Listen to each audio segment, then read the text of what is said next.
Hoy cumple 192 años nuestra Constitución y bueno, evidentemente es un texto hijo de su tiempo y como tal sentó las bases legales, las reglas de juego para el naciente, para el nuevo país, como han sido también fruto de su tiempo todas las reformas posteriores.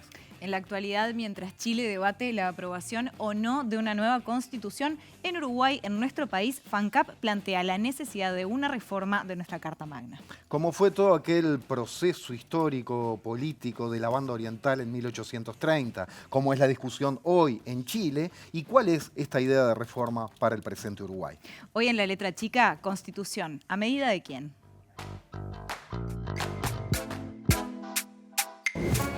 En agosto de 1828 se firma en Río de Janeiro la Convención Preliminar de Paz. Se acuerda allí, en forma definitiva, la independencia de la Banda Oriental. Nace un nuevo país. En octubre de 1828 se elige a los representantes de la Asamblea que debía crear la Constitución, que sería jurada el 18 de julio de 1830. En 1830 el tema del nombre del país fue un problema. Se manejó Estado de Solís, Estado oriental de caudaloso Río de la Plata, que aparte tenía un problema de orientación geográfica quien propuso ese nombre. El uso del oriental implicaba ir al pasado artiguista, al pasado de la provincia oriental, y fue verdaderamente muy importante. Y bueno, fue una de las cosas que quedó. Ahí pueden haber subido todos, porque es jugar adhesión. Además, vos decime una cosa, a vos hoy en día, incluso si le preguntás a la gente qué dice la Constitución, ¿sabe mucho? Era un festejo, y los festejos siempre son importantes para la gente.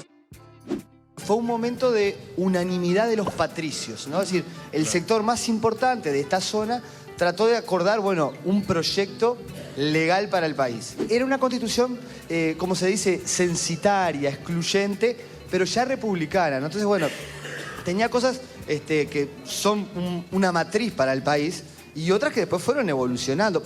Hi, I'm Saul Goodman. Did you know that you have rights? The Constitution says you do, and so do I. I believe that until proven guilty, every man, woman, and child in this country is innocent. La Constitución es el pacto de los que no piensan igual. Es un pacto que tiene que incorporar al otro. Es un pacto ampliado. No es un pacto de un partido. Cuando uno recorre la historia de las constituciones de un Estado joven como el nuestro, es como un álbum de familia, es como un álbum de nuestra familia. Uno va viendo en cada constitución quién dirige, qué pensamiento inspira, qué pensamiento está excluido. Y fundamentalmente los equilibrios y las negociaciones que dan origen al texto definitivo de cada constitución. Lo que ha pasado durante el tercer ciclo de la democracia electoral en América Latina, ¿no? En 78 para adelante, pasan los años y el constitucionalismo latinoamericano sigue pareciéndose a sí mismo, sigue siendo fiel a sí mismo.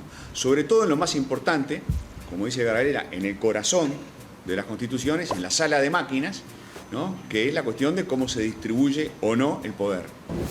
Bienvenidos al pie del monumento que representa el inicio de la vida cívica y democrática de nuestro país.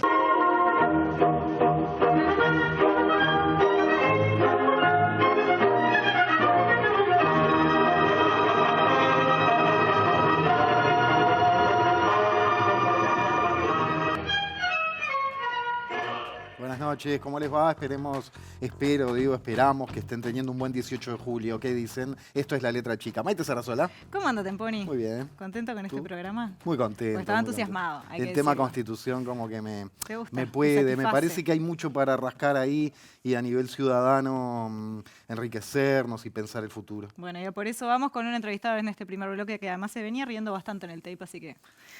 Sobre todo por verse a sí mismo hace unos años, algo que suele generar hilaridad. Bueno, arranquemos. La Constitución es la norma que organiza a los poderes del Estado y establece los límites de su actuación consagrando los derechos de todas las personas. La actual Constitución uruguaya se basa en la aprobada en 1966 con las modificaciones que fueron introducidas en las sucesivas reformas de 1989, 1994, 1996 y finalmente 2004. Pero nos vamos directo a 1830, más o menos, a todo aquel contexto, para darle una mirada histórica y política también, cómo no, al asunto. Y para eso recibimos al profesor de historia Gabriel Chirichi, que recién se veía en el TED. ¿Cómo estás, Gabriel? Bien, feliz. Menos frío. Sí, no, ese móvil mañanero en la Plaza Constitución, que siempre le decimos Plaza Matriz, pero hay que recordar que a partir de justo de esta fecha, ¿no? El 18 de julio, incluso todas las plazas de capitales departamentales llevan el nombre. Plaza Constitución, un tema re interesante. Ah, mirá, no sabía Sí, eso. sí, sí. Porque la idea es como que se celebró en los primeros 9 departamentos la jura, la aprobación de la Constitución, y en honor a eso, a las plazas de los 9 primeros departamentos se les llamó Plaza Constitución.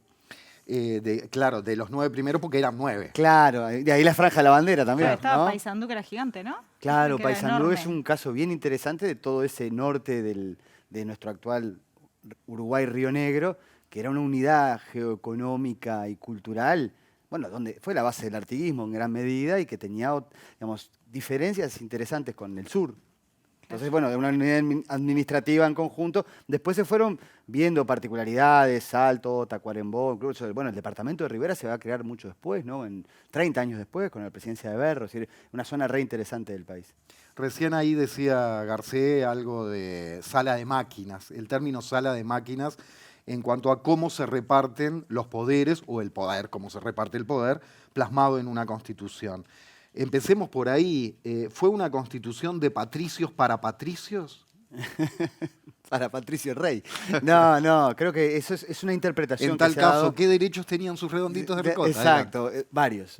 No, me parece que es interesante que hay varias miradas que, sobre todo en la historiografía, han planteado esta idea de una constitución elitista, excluyente, y hay que tener en cuenta que era una sociedad donde, por ejemplo, la gran mayoría de la población no sabía leer y escribir, pero porque no existía un sistema educativo extendido en ninguna parte del mundo. En ninguna. Esto lo primero, quizá en China, pero no vamos a tener otras historias. Entonces, lo que ocurre es que quienes tenían cierto tiempo y capacidades de conocer de otras experiencias constitucionales, elaboraron un sistema para tratar de iniciar una convivencia política luego de 20 años de guerra y revolución, que eso también es muy importante, ¿no? Entonces, claro, tiene el sesgo de esa mirada de construir la política desde los sectores ilustrados, y quienes participan son parte de los sectores ilustrados, pero en realidad tiene también la virtud, entiendo yo, de querer interpretar qué era lo que pasaba en el momento. Entonces, por ejemplo,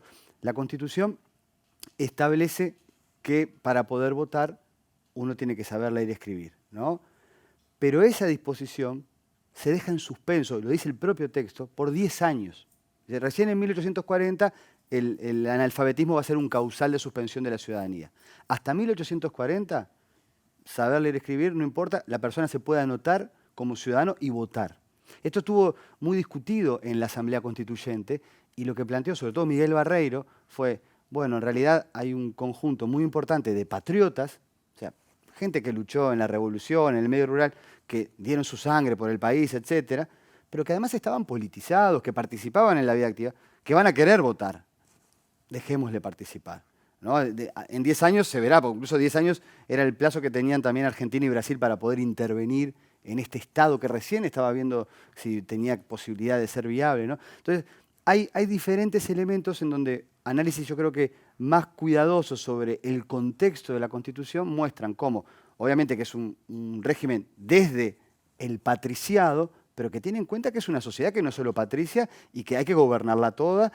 Lo mismo pasa con el tema caudillos y doctores, ¿no? Muchas veces se dice, bueno, la Constitución es de los doctores y excluye a los caudillos. Hay un claro ejemplo, es que en el Parlamento no puede haber militares, ¿no? Militares se asociaba a caudillos. Pero sí se permite que en la presidencia elegida por el Parlamento la ejerza un militar.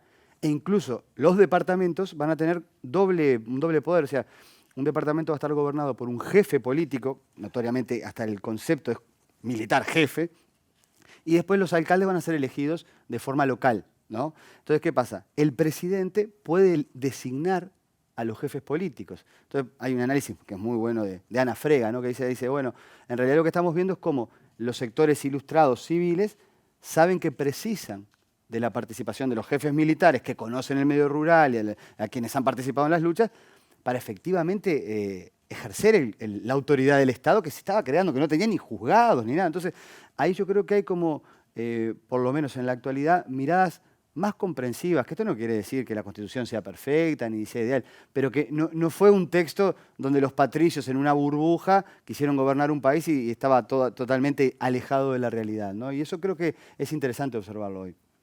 Gabriel, te voy a preguntar sobre dos figuras de la historia de Uruguay, a ver qué pensaban de la Constitución. Por un lado, Rivera, es verdad que decía que se refería a ella como ese librito. Y por otro lado, Artigas, ¿no? Que estuvo vivo como 2 décadas más Sí. después de... Bueno, Si se sabe algo. se sabe alguna cosa. Mira, con respecto a la expresión de Rivera, creo que ahí tenemos un ejemplo muy lindo de lo anterior, ¿no? Rivera es el primer presidente electo que hace una muy buena campaña electoral, le gana a Lavalleja, que tenía, en principio iba a ganar Lavalleja, parecía, porque había quedado como último gobernador provisorio antes de que viniera Rondó, que fue el que un poco arregló las cosas, y Rivera tiene mucha popularidad a nivel rural, marca una lista junta, los lavallejistas dividieron sus listas, bueno, pero Rivera era un presidente, podemos decir, de a caballo. Es decir, Rivera está más tiempo en Durazno, que aparte es un eje para vincularse con ese norte, que era todo un departamento, ¿no? Y los 5 hermanos, como llamaban a los ministros vinculados a la familia, a los Herrera y Oves, que eran también Santiago Vázquez, Shelley, eran varios civiles que gobernaban desde Montevideo. Y a veces le decían a Rivera, bueno, pero la Constitución marca tal cosa, y Rivera le decía, bueno, pero en realidad tenemos que hacer tal otra, y si ese libreto molesta mucho... Claro, o sea, hay que estar en territorio. Claro, pero no lo decía por ser anticonstitucionalista, sino porque en la práctica muchas veces las disposiciones constitucionales no permitían llevar adelante medidas de gobierno que, o sea, tenían como otra dimensión, porque esto es lo otro que hay que pensar, ¿no? La Constitución no se hace sobre la nada. Hay una sociedad que tiene sus tradiciones, sus aspiraciones, sus conflictos que preexisten. Entonces, Rivera era un hombre, si querés, más pragmático, con más experiencia de territorio, sí, pero dentro de todo se manejó en los parámetros constitucionales. Además, yo siempre lo cuento, quien hace las primeras revoluciones contra Rivera y la Constitución fue Lavalleja, levantando gente, y por ejemplo Oribe, que es el famoso, y lo merece, ¿no?, defensor de las leyes, era ministro de guerra de Rivera y apoya a Rivera para mantener la presidencia. Entonces, es un tiempo de como primeras pruebas de tener una Constitución que se elaboró, cómo se gobierna efectivamente, ¿no? Y por otro lado, lo que vos preguntás, Artigas, que ya estaba viviendo en Paraguay, en un momento Rivera envía una embajada para ver si podía conseguir, esto lo digo muy rápido, como el visto bueno de Artigas y la bendición del viejo jefe luchador de la revolución, con el que Rivera no había terminado en buenos términos, pero Artigas era una figura que era muy popular. En este sector de la sociedad analfabeta, rural, que era el mayoritario del Uruguay, Artigas era una referencia muy querida. Entonces, si Artigas mandaba un saludo a la Constitución y no sé qué, Artigas responde, yo no tengo patria.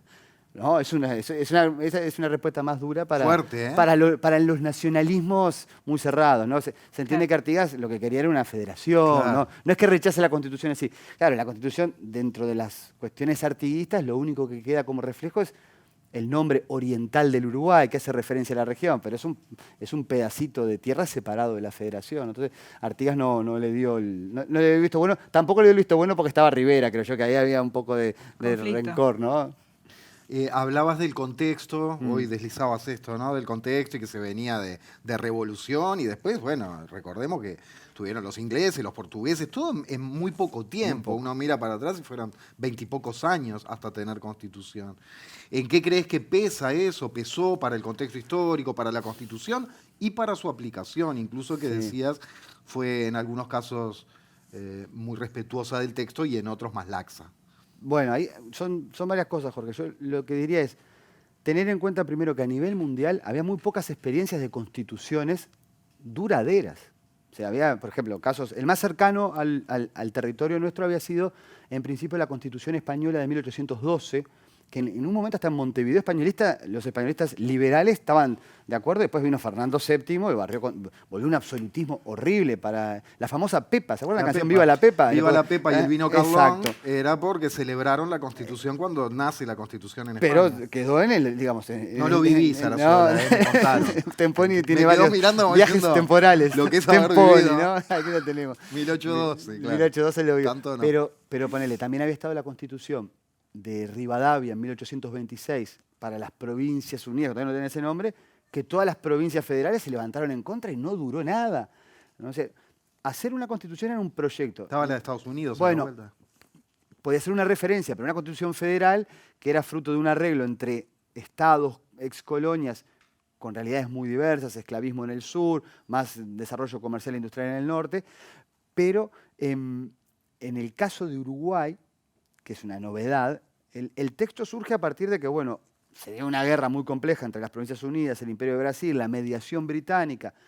Acá había ocurrido una revolución también muy radical. Entonces, ¿cómo organizar este territorio? Bueno, probemos con una constitución. Y eso era una apuesta, yo digo, bastante de vanguardia, porque en general hasta los grandes próceres en algunos momentos, San Martín había dicho, bueno, para América capaz que lo mejor es un monarca y un parlamento, ¿no? Porque ¿cómo haces la unidad territorial? O Bolívar había dicho, bueno, hagamos una república, pero con presidencia vitalicia. El tema era la estabilidad de la autoridad después de todo lo que se había vivido. Entonces, esta constitución, por ejemplo, va a marcar que para ser reformada tiene que pasar 3 periodos. Capaz que todos se acuerdan los que fueron al liceo cuando se da constitución, porque una legislatura presenta un proyecto, una segunda legislatura lo estudia y una tercera, 15 años. Qué pesado, qué conservadores. Bueno, que en realidad la experiencia inmediata era que las constituciones no duraban mucho, ¿no? Entonces, ahí hay como una apuesta a generar estabilidad en una historia reciente de alternativas, desorden político, inestabilidad, creación. Perdóname, Gabriel, Sí. pero me perdí ahí un segundo. ¿15 años para qué? Para cambiarla. Entre que se aprobó en el 30, Claro, si quieren tocarle cualquier cosa, hasta el 45 no se toca. Exactamente. Eso, ta. ¿No? Y además, y si alguien, bueno, cuando se reformó, porque vieron que hay un detalle que es interesante, la constitución que más duró en nuestra historia es la constitución de 1830. Hasta Duró- 1917, Exacto. ahí se propuso la reforma y se cambió. Y la reforma, para ser fieles a la Constitución, se hizo como una suerte de chicana jurídica que se llamó una asamblea constituyente con la cantidad de miembros equivalentes a 3 legislaturas, para decir que se respetaba esa norma, ¿no? La asamblea constituyente de las elecciones del año 16 tiene el triple de miembros de una asamblea general, Mirá. para cumplir formalmente, porque si no, no se podía reformar nunca, si se respetaba, ¿no? Pero esto lo cuento como detalle para ver que había una percepción de que había que generar cierta estabilidad institucional. Claro. Eso es un punto que me parece interesante. Otro punto, que también creo que es muy importante, ¿no? La idea de que, bueno, la base jurídica va a ser republicana. Y esto, más allá de que hay que mirarlo con todas las perspectivas, ¿no? Críticas, pero eso era una novedad a nivel mundial, salvo Estados Unidos. Es decir, no había repúblicas funcionando de forma duradera. Incluso Francia, que había tenido una experiencia republicana, después se retornó a la monarquía y al imperio, no sé cuál. Era muy complejo. Entonces, esta idea es muy positiva, obvio. No era una república con perspectiva de género. Esto no es para justificarlo. Es decir, hay una exclusión de la política, sobre todo desde nuestras miradas atlánticas, de las mujeres. No era una república que incluyese a los pueblos originarios, ¿no? Y ahí tenemos que uno de los primeros actos de gobierno de Rivera, que le granjeó mucha popularidad entre la sociedad criolla, fue Sal si puedes. Y no fueron considerados ciudadanos. No era una república que considerara, por lo menos en el texto no aparece, la abolición de la esclavitud. Y seguía habiendo, incluso Uruguay va a tener, lamentablemente, la triste experiencia de casi 30 años más, donde había tráfico de esclavos o devolución de esclavos a Brasil, ¿no? Entonces, hay como cosas que son de avanzada para la época en cuanto a los ideales republicanos, y otras que son fruto de una sociedad también que hoy, en nuestra perspectiva, tenemos que mirarlo críticamente. Y Gabriel, teniendo en cuenta estabilidad, ¿no? Esta estabilidad, Dios, de la que hablabas que se logró de 1830 a 1917 sostener esta constitución. ¿Te parece que eso de alguna manera sentó las bases de lo que es nuestra identidad como país? Bueno, es interesante. También teniendo en cuenta todo esto Sí. que decías respecto a la cuestión de género, a los pueblos originarios, a los esclavos, ¿no? Sí, hay una parte ahí que sobre la construcción de identidades, siempre esto va y viene, que lo vamos repensando las nuevas generaciones, ¿no? Claro. Mirándolo en perspectiva, yo creo que lo republicano en Uruguay tiende a ser identitario. Hay gente que no le gusta la república, que es medio autoritaria, bueno, tiene sus problemas. Pero en general, cuando vos observás, la mayoría, incluso pensando en las luchas civiles del siglo XIX, no para hacer una cuestión filosófica, yo no sé de filosofía, pero tras las diferentes luchas, Rivera y Oribe, blanco y colorado, conservadores contra abrasilerado, hubo de todo. El siglo XIX es súper interesante. En general, cuando se llegaban a momentos de acuerdos de paz, al texto que se volvía era el de la Constitución. Bueno, se hace una tregua, cuando hubo dos gobiernos, el Cerrito y la Defensa, bueno, se reconocen los actos de los dos gobiernos, se va a hacer la elección de autoridades a través de la Constitución del 30.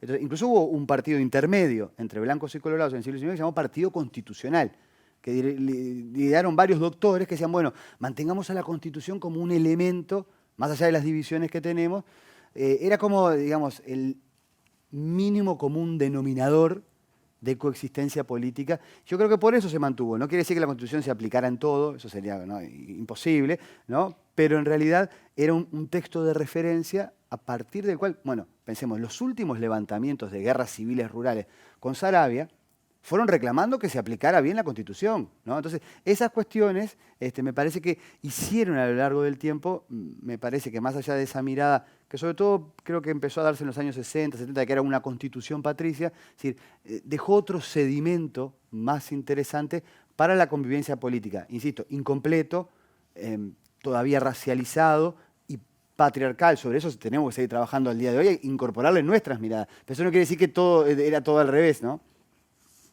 ¿Qué pasa con el nacimiento del país como tal en ese momento? Porque estábamos en un contexto de la banda oriental y en una idea artiguista de las Provincias Unidas. Bueno, yo creo que esa es la fecha siempre es un debate, ¿no? Sí, ¿qué fecha de cumpleaños tenemos, ¿no? O la fecha del pueblo oriental yo la llevaría para las asambleas de los orientales, ¿no? Pero no era el Uruguay todavía, con Artigas, bueno, no estaba el Parque Central, la Quinta de la Paraguaya, nuestra gran abuela del Paraguay. 1811 hay una identidad común dentro del marco regional. Ahora, un Estado separado y con su autonomía propiamente dicho, surge recién en la Constitución del 30. Es un proyecto, ¿no? Que, yo insisto, la Constitución vigilada por los dos grandes vecinos para que no haya lío interno y porque lo que temían Brasil y Argentina es que Uruguay, este Estado neutral, se convirtiera en un refugio de sus respectivos subversivos, ¿no? Sí, ¿tá? Bueno, lo van a vigilar. Pero, como dicen muchos historiadores, ¿no?, se creó antes el Uruguay que los uruguayos y las uruguayas. Es decir, la idea de nación es un proceso que nosotros recién vamos a encontrar con fuerza sobre la segunda mitad del siglo XIX. La idea de nación uruguaya, sobre todo en el proceso de... Porque esta es la Constitución, yo insisto, la Constitución es más un proyecto que una realidad. Después, cómo se lleva a la práctica es esto: Rivera, el librito, las poblaciones indígenas, las migraciones, las guerras, ¿no? Ahora, si a 1870, cuando empieza a haber un Estado más consolidado, se empieza a trabajar el sistema escolar público, la construcción de los mitos de la nación y los héroes, la recuperación de la figura de Artigas. O sea, cuando se hace la Constitución, realmente, bueno, se va a ver qué pasa con este país. No es claro que vaya a ser seguro el Uruguay que conocemos hoy, ¿no? Ahora, se festejó, eso que recordaba María Emilia Pérez Santercieri, porque también yo creo que en algún momento, después de casi 20 años de guerras y todo, era como una posible paz y un posible nuevo orden. No era el que todos querían, hay estudios muy interesantes de Barran también sobre la perspectiva de Samuel Hood. Samuel Hood era el cónsul británico para el Río de la Plata, que empieza a observar que la mayoría de la gente en realidad quería un sistema medio artiguista, federal, con democracia popular, y no le gustaba nada a Samuel Hood, ¿no?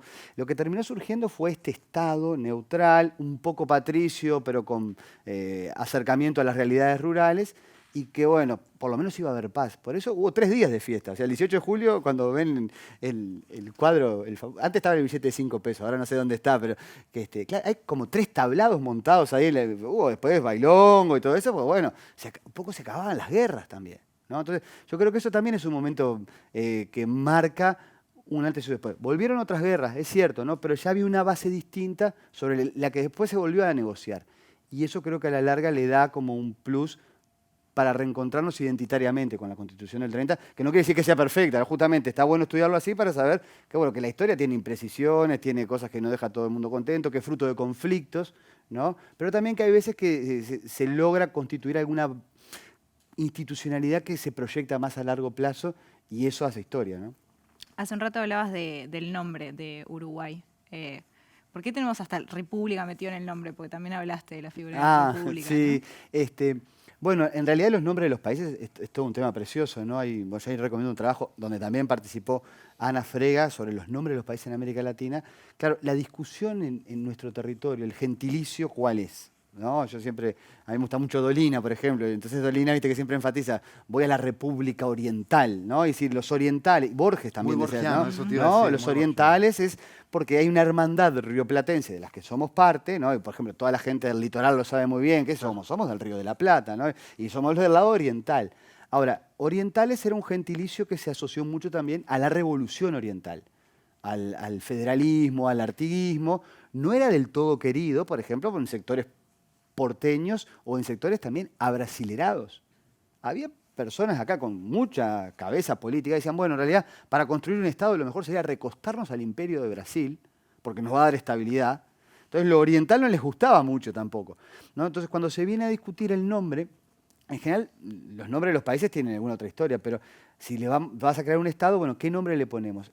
Se discutieron varios, incluso la idea era República del Uruguay, en principio era lo que iba a salir, en honor al río, no sé qué, y ahí es Barreiro, que dice, no, pero agreguemos el oriental, pero Barreiro no lo hace como profesor de geografía, lo hace diciendo, bueno, miren que está el oriente del río Uruguay. Lo hace para que también la Constitución, y acá vuelvo a eso que charlamos al principio, ¿no?, tenga cierta ligazón con un sentimiento más popular de... La gente acá se llamaban orientales, se decían a sí mismos de orientales, sobre todo en términos políticos. Entonces de ahí viene el nombre, que no deja de ser un nombre un poco regional, que eso también está bueno en nuestro pasado, ¿no? Es verdad.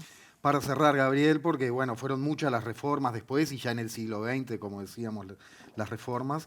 ¿Qué se puede decir en esta misma clave en que venimos leyendo, ¿no? ¿Desde dónde, desde qué inquietudes suelen nacer después las reformas constitucionales? ¿Desde qué grupos de poder o desde qué intereses, con qué objetivos? Muy somero, ¿no? Bueno, yo creo que hay una diferencia muy importante. Las reformas son todas del siglo XX, ¿no? Hay un trabajo re lindo que bueno, yo comparto mucho con los estudiantes en cuarto del IPA de Historia del Uruguay, de Daniel Chaschetti, que es una secuencia de las reformas constitucionales. Y en general las reformas tienen que ver más con una recomposición de... Hay cuestiones de modernización del Estado, por supuesto. El Estado va a tener otros fines en el siglo XX, sobre todo a partir del impulso de los años del 900, ¿no? La educación, las empresas públicas, otras tareas, ¿no? Pero lo que notamos fundamentalmente es que se redistribuye el formato de cómo se generan las instancias para elegir las autoridades, ¿no? Es decir, porque pensemos esto, el sufragio antes era personal, conocido, público, y era censitario. O sea, había que tener determinadas condiciones, hacer un censo para poder votar. Bueno, a partir de la reforma del 17 ya cambia eso, va a ser universal masculino y secreto, cambia el sistema de cómo se elige también los representantes locales en las cámaras, ¿no? Y luego lo que ocurre, pensemos, el voto femenino recién arranca en el 38, en eso Uruguay demoró un poco, ¿no? Pero es que las sucesivas reformas lo que articulan también son diferentes espacios de participación, sobre todo de gobierno y oposición, o de ganador y segundo en la elección. Por ejemplo, el colegiado de los años 50 establece determinados mecanismos para que también haya miembros de la oposición en el gobierno. O la reforma del 34 de Terra, un famoso, capaz se acuerdan de esto, ¿no? El Senado del medio y medio, que era una forma de que también los herreristas participaran en el Senado con garantía. No era por la bebida, pero bueno. Y la reforma del 67 en contra del colegiado, era para ver cómo se podía tener un sistema más presidencialista. Entonces, simplemente creo que hay una base de la Constitución del 30 que permanece intocada. Es decir, el sistema republicano no se cuestiona. Los derechos fundamentales se le agregan cosas y sobre todo se reforma, y creo que la última es clarísimo, ¿no?, la disputa electoral, ¿no? El balotaje fue un poco también ese nuevo cuadro político de los años 90, bueno, resolverlo de otra manera. Gracias, Gabriel. Bueno, muchísimas gracias. Bueno, y bueno, ¿se vendrá una reforma o no? Hay quienes piensan que debería. Nos vamos a meter con eso en el próximo bloque. Quédense que ya venimos.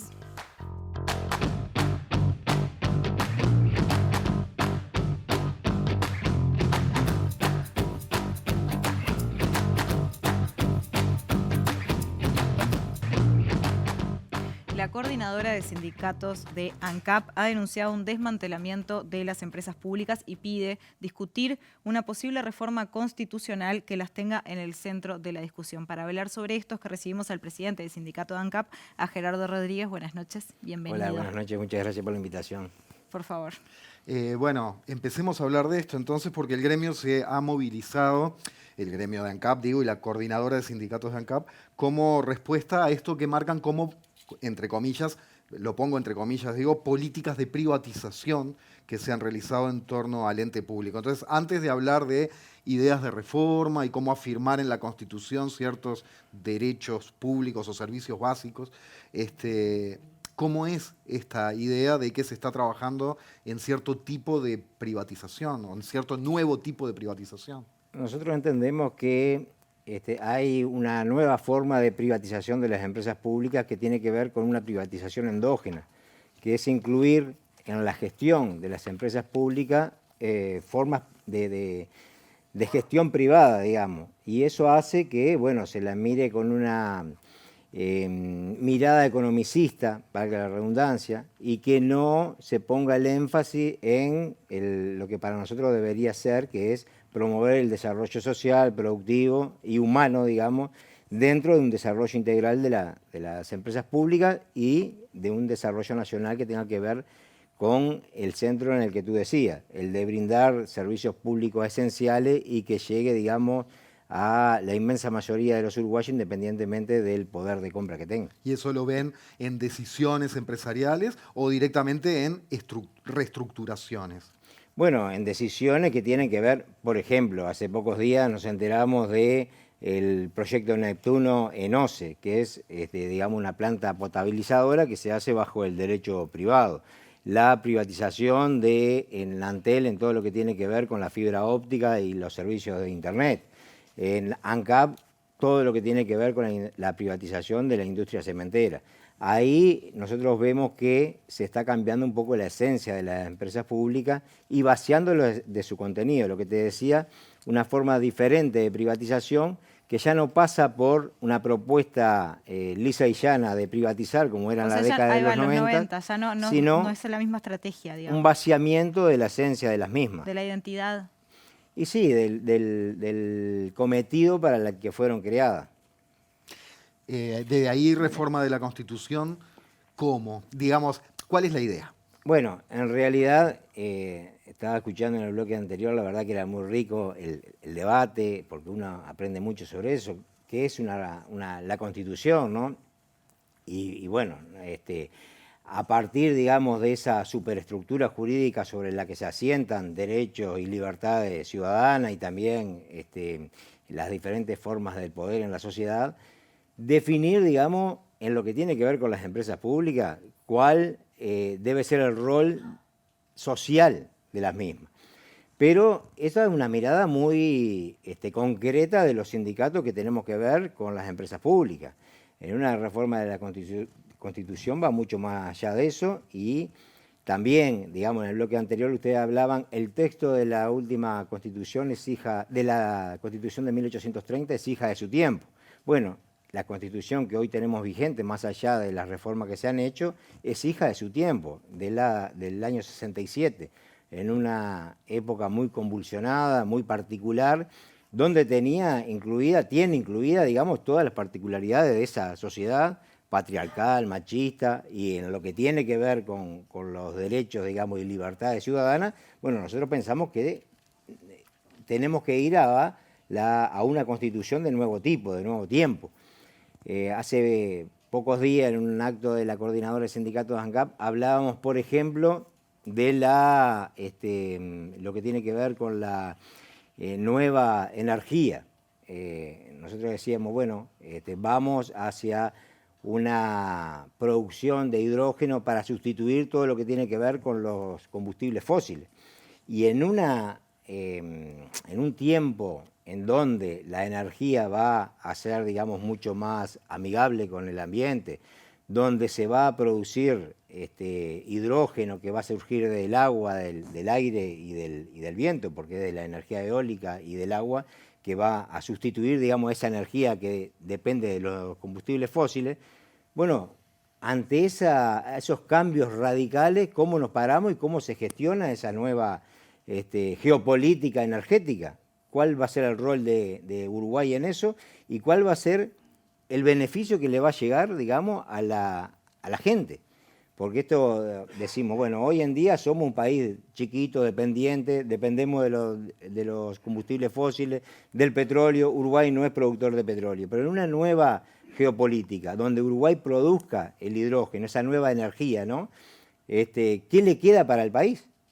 Van a venir multinacionales a instalarse en el Uruguay, se van a llevar ese producido, van a producir energía a partir del agua y de la energía eólica, y va a quedarle algo para la gente, para los sectores más pobres, para la clase trabajadora. Bueno, ¿cómo nos vamos a parar en ese nuevo mundo? Son algunas de las cosas que tenemos que pensar, digamos, en una nueva, en esta revolución tecnológica que nos lleva, digamos, en una dinámica de tiempos que cambia todo en forma muy brusca. Bueno, ¿cómo nos paramos para organizar la convivencia humana en ese mundo? Nosotros pensamos que se debe ir hacia una reforma de la Constitución donde esta simplemente sea un tema a tener en cuenta. Claro. Tenemos que tener una discusión muy profunda sobre esto, y por eso es muy importante cómo se construye, digamos, el terreno para ir hacia ese diálogo, ¿Y ¿no? cómo para se esa imaginan construcción. ese diálogo? ¿Con qué actores? ¿Por dónde arrancar? Bueno, nosotros pensamos que todo el fenómeno del referéndum, todo ese germen del Tuvo referéndum, un embrión, digamos. ese embrión, digamos, de discusión ciudadana puede ser parir, digamos, los nuevos tiempos, con una mirada, digamos, desde la clase trabajadora y de los sectores populares a modificaciones que redunden en beneficio, digamos, de la dignidad humana, de las condiciones de vida para los que menos tienen. Hoy en día para nosotros se está dando una profundización de la lucha de clases, y es importante que desde los sectores populares nos organicemos, digamos, para defender esos nuevos derechos que tienen que estar consagrados en una nueva Constitución.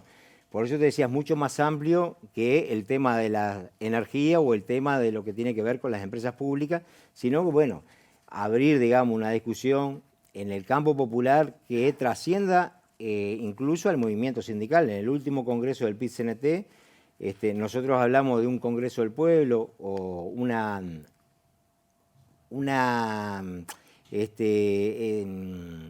lugar de síntesis, digamos, del campo popular, que sea el Congreso del Pueblo o que tenga otro nombre, pero donde se confluyan, digamos, las miradas de todo el movimiento cooperativo, del movimiento sindical, de organizaciones sociales del campo popular, las históricas y las nuevas.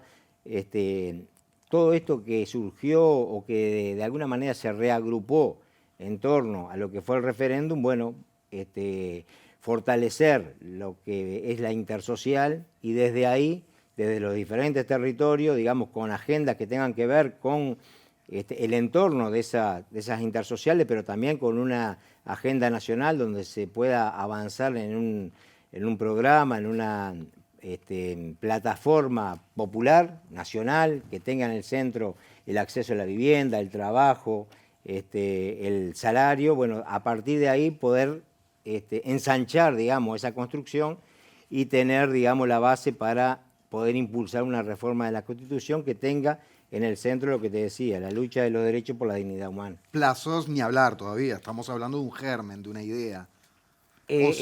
¿O proyectan plazos? Desde el PIT-CNT estamos en un proceso de diálogo con la ONASPU, con la FEU, con la FUCBAN, y en los próximos días seguramente se darán algunos pasos de el planteo más desde la intersocial. No me quiero adelantar a los tiempos, porque acá hay una cosa que hay que ser muy, muy claro. Este proceso tiene que ser sin ningún tipo de vanguardismo ni de querer llevar la iniciativa de algo, sino que tiene que ser muy participativo, muy plural, muy democrático. En todo caso, si hay vanguardia, que sea colectiva, eso, exactamente. No de iluminados un proceso. Exactamente, esto no puede salir de iluminados, sino de un proceso popular donde hay que integrar a todas las miradas, ¿no? Hay hoy diversas miradas de los feminismos que tienen que estar ahí, que tienen que estar desde el territorio, digamos, una cantidad de organizaciones que no son las históricas, pero también son muy importantes,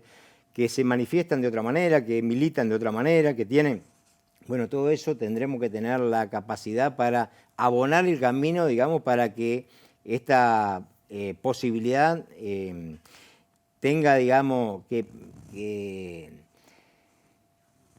la iniciativa, digamos, no se vea frustrada porque alguien levanta la bandera o quiere aparecer, digamos, teniendo un protagonismo que esto no corresponde que se lleve adelante, sino con la mayor humildad y con una mirada muy amplia y muy democrática, tratar de construir una plataforma, como te decía, para un programa que sea nacional, que ponga en el centro las necesidades de la gente y que a partir de ahí eso sintetice en una posible reforma de la Constitución. Esta es la idea general. También tenemos otras cosas que podemos anteponer ante situaciones que puedan surgir, como una reforma de la seguridad social. Claro. Sí, otros temas que son amplios también. Claro, que tienen que ver de repente con una construcción colectiva, pero es decir, para pasar una contraofensiva, pero también pueden ser en un plano, en un escenario, digamos, de defensa de los derechos de los trabajadores, como puede ser de la reforma de la seguridad social, que como sabemos no se puede anteponer un recurso de referéndum, pero sí podría haber un mecanismo por este camino, ¿no? Gerardo Rodríguez, presidente Muchísimas del Sindicato de ANCAP, gracias. Y bueno, y quedamos muy atentos a todo esto que se viene entonces. Y nosotros en el próximo bloque, y último ya de este tema de hoy, nos vamos para Chile, porque si hablamos de Constitución hay que hablar de Chile, así que quédense que volvemos en un ratito.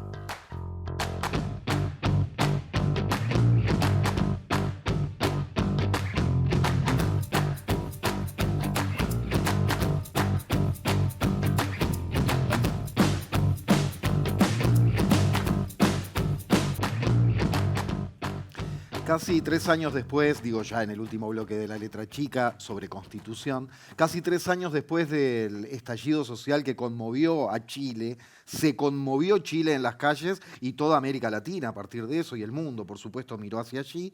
Bueno, 3 años después se viene el 4 de septiembre un acto electoral para confirmar si sí o no a la nueva Constitución. Hubo etapas en el medio, primero si sí o no a hacer una nueva Constitución, sí. Después se eligió a los y las constituyentes y ahora está pronto el texto que se aprobará o no el 4 de septiembre. Para charlar sobre esto recibimos, agradeciéndole mucho el contacto, a Víctor Hugo Osorio Reyes, que es escritor, periodista y político chileno perteneciente al Partido Progresista, exministro de Bienes Nacionales durante el segundo gobierno de Bachelet entre 2014 y 2016. Víctor Hugo, gracias, buenas noches. Buenas noches. Hola, buenas noches.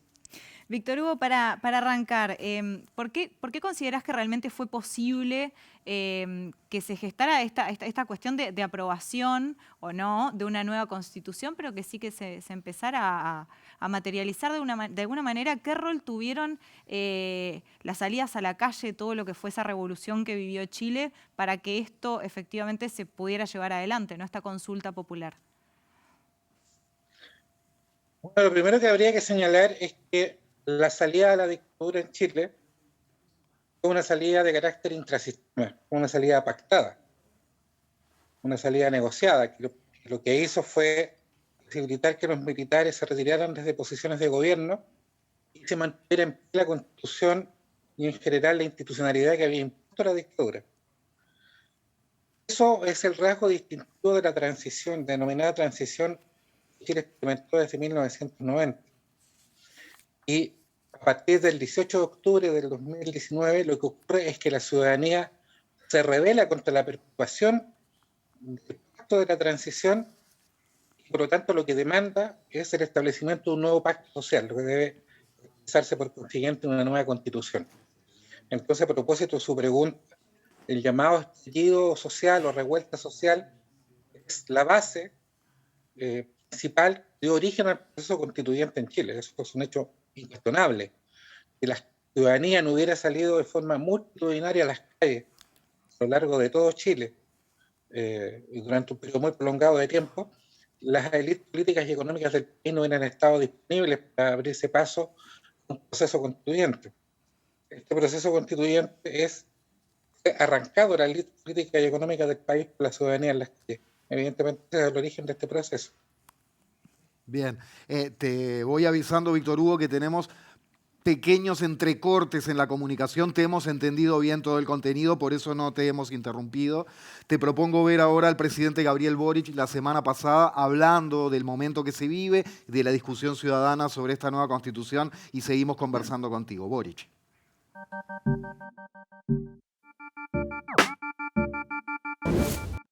Hoy comenzamos una nueva fase en el camino de paz y entendimiento aprobado por la inmensa mayoría de la ciudadanía en el plebiscito de entrada de octubre de 2020. Camino que nos dimos para dar una solución pacífica e institucional a la crisis que se manifestó a partir de octubre del 2019 y así abordar sus causas profundas y la necesidad de actualizar y enriquecer nuestro acuerdo democrático. Esto es importante y algo de lo que todos y todas debemos sentirnos profundamente orgullosos. Cuando nos enfrentamos a la crisis social, institucional y política más difícil de las últimas décadas, nuestra manera de resolverla como país fue con más democracia. La propuesta de nueva Constitución, sometida a plebiscito, está organizada en 11 capítulos que abordan temas tan importantes para las personas y la democracia como los derechos y garantías fundamentales, la organización y funcionamiento de los poderes del Estado, la relación con la naturaleza y los mecanismos de participación. Bien, para seguirla desde allí, entonces, el 4 de septiembre se vota sí o no a todo el texto, al texto entero, y vale destacar que cada capítulo y cada artículo fue aprobado por 2/3 de los constituyentes, es decir, no hay nada en el texto que no haya sido aprobado por los 2/3. ¿Cuáles han sido, Víctor Hugo, cuáles son los puntos más importantes, más profundos y que han sido más polémicos hasta ahora en el debate público de esta nueva constitución que quieren hacer? La ciudadanía convocada el 4 de septiembre por dos alternativas, apruebo y rechazo. El apruebo significa que se aprueba el texto constitucional elaborado por la Convención Constitucional, estaría en vigencia a partir de ese minuto. Si llegara a ponerse el apruebo, se mantiene en pie la vigencia de la Constitución actualmente vigente, la Constitución que fue impuesta por la dictadura y que a raíz de este proceso de transición se ha mantenido en pie ahora. Esta es la disyuntiva, la temática a la cual la ciudadanía chilena está convocada el 4 de septiembre. Ahora, desde mi punto de vista, la Constitución que se ha elaborado por la Convención Constitucional, primero tiene el mérito de ser la primera propuesta constitucional, la primera constitución en la historia de Chile, es el resultado de un proceso profundamente democrático y participativo. Un proceso profundamente democrático no solamente porque tiene un origen electoral, ¿no? La ciudadanía la que decidió que se elaborara una nueva constitución y que se hiciera a través del camino de la Convención Constitucional. La ciudadanía eligió a las y los constituyentes en el trabajo de la Convención Constitucional que convocó a la ciudadanía a presentar iniciativas populares de propuestas. Hubo cabildos autoconvocados a lo largo del país, múltiples formas de participación de la ciudadanía. Y eso ha dado como resultado una constitución que yo diría que tiene un conjunto de méritos. Voy a tratar de resumirlo porque yo sé que estamos contra el tiempo, tenemos poco tiempo. Es una constitución que en primer lugar pone fin a la concepción de Estado subsidiario propia del neoliberalismo que consagraba la Constitución de la dictadura.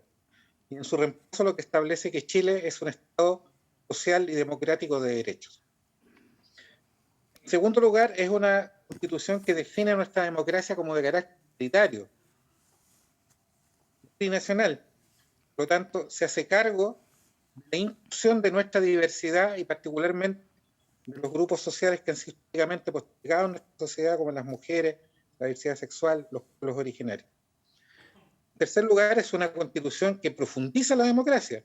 Establece una concepción de Estado regional que plantea transferir poder a las regiones y a las comunidades. Establece también mecanismos de democracia directa, como la iniciativa popular de ley, y por lo tanto trasciende el paradigma de democracia representativa. Por último, yo destacaría que es una constitución que tiene un muy robusto catálogo de derechos sociales que no estaban contemplados en la constitución de la dictadura o estaban contemplados de forma muy débil.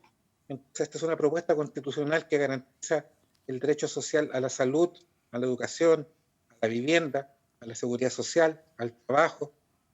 También una constitución, y esto es lo último que digo, es una constitución de carácter ecológico, que establece los derechos de la naturaleza. Es una constitución que se hace cargo del desastre ambiental que hoy día recorre la humanidad y a nuestro país. Desde mi punto de vista, esta es una constitución que representa un enorme salto adelante para Chile. Víctor Hugo Osorio, te agradecemos muchísimo por estos minutos aquí para La Letra Chica, para este pantallazo y bueno, lo mejor para Chile para el próximo 4 de septiembre, obviamente. Muchas gracias a ustedes. Hasta pronto. Hasta pronto. Abrazo transcordillerano en este caso. Bueno, bien. veremos qué sucede. Estaremos, por supuesto, muy atentos a ese 4 de septiembre. Estará toda América, por lo pronto, toda América Latina mirando para ahí, Claro que sí. a ver qué es lo que sucede. Y señalaba él al final algo muy importante, ¿no? Esta cuestión que la sociedad movilizada en las calles planteaba en 2019. Tenemos los derechos básicos muy mercantilizados. Sí, que hay que ver igual qué pasa, porque aparentemente más de la mitad de la población, según los últimos sondeos de la población chilena, no aprobaría este texto. Vamos Así a que, ver. se verá. Llegamos al final de su programa de Constitución. Bueno, ahora es mi programa. Salió bastante. Me salió lindo entonces. Salió lindo, ¿no? muy lindo, Salió- muy lindo. Che, nos salió precioso. Precioso sería reencontrarnos, digo, mañana a las 21 en vivo en TV Ciudad. Los esperamos, gracias por acompañarnos.